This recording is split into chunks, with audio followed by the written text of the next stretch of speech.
a hard-fought physical game. I thought we responded really well in those last 10 minutes.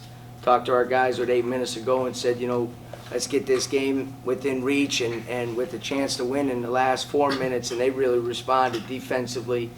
I thought in the second half our first shot defense was as good as maybe it's been all year long. They made some tough shots. They got, obviously multiple guys that can make plays. But inevitably when you play Houston for 40 minutes, you got to have unbelievable focus and discipline in terms of defensive rebounding.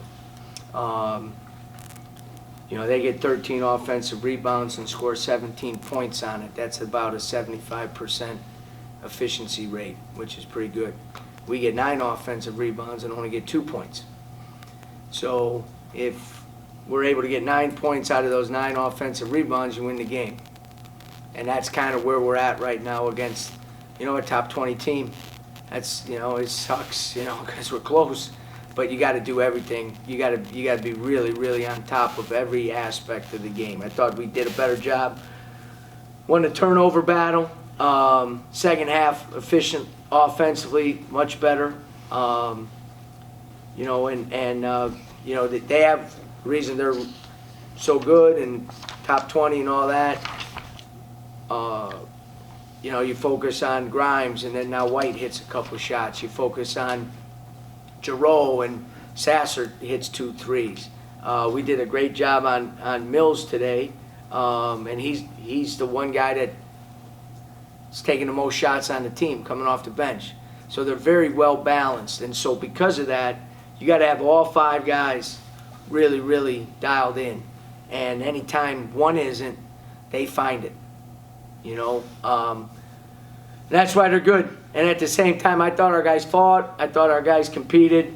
We're 1-1 in the second half of the turn, and have competed pretty good for those 40 minutes or 80 minutes total. So we just got to keep getting better, and we got no time to waste. We turn around and play Saturday at noon. So we got to bounce back.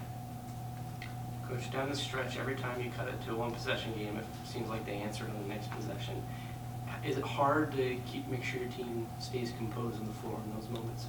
Well, first you got to give them credit because they were doing that against a pretty good defensive, group out there. Their last made basket was a putback, which kind of, because we got to stop. Like I said, our first shot defense was really, really good, but either they made the shot or they figured out a way to keep the ball alive and come up with an offensive rebound. But that's, that's the next step for us as a team and as a program to get to that point where you get that stop, you get that rebound, and then you go down on the other end and execute really well. I thought we executed some good stuff in those last 8 minutes.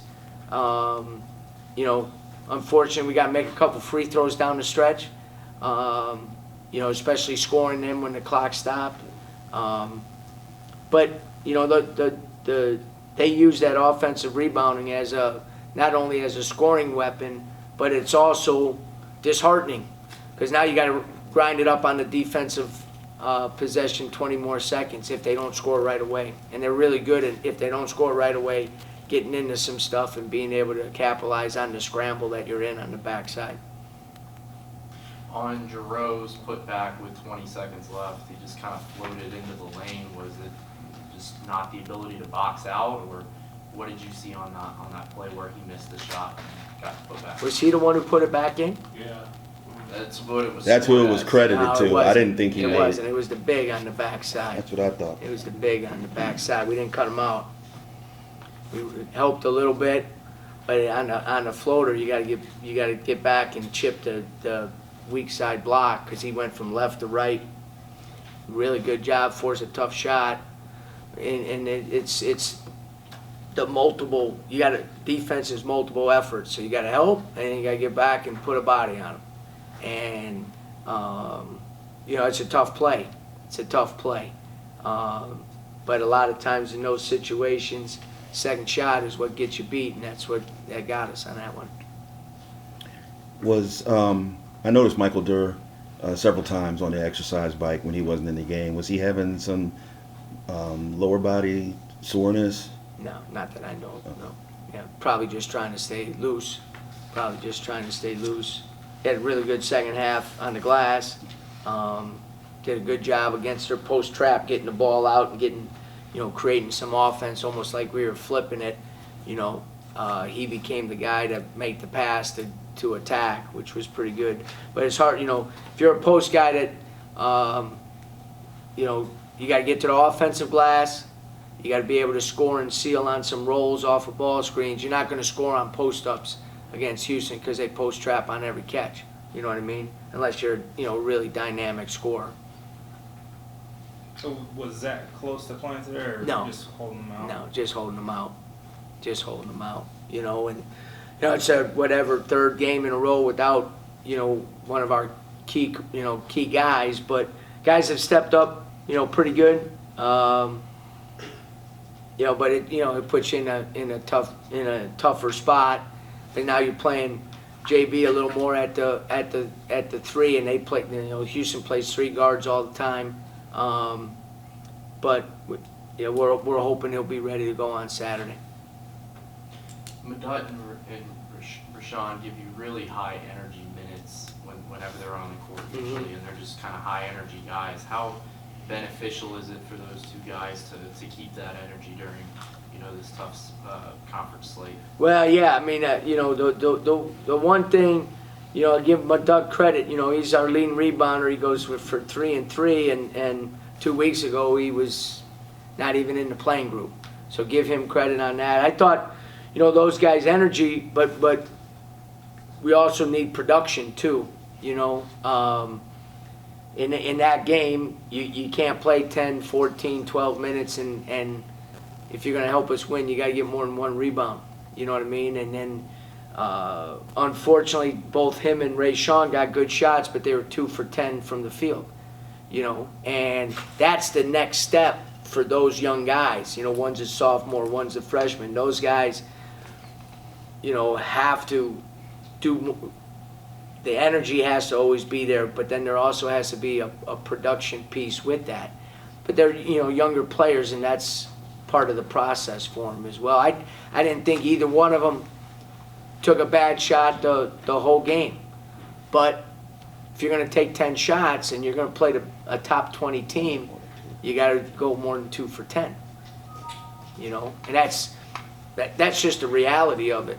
That's just the reality. No one's trying to miss shots. But that's when I say we're not quite good enough. That's where you got to get better. That's where you got to get better.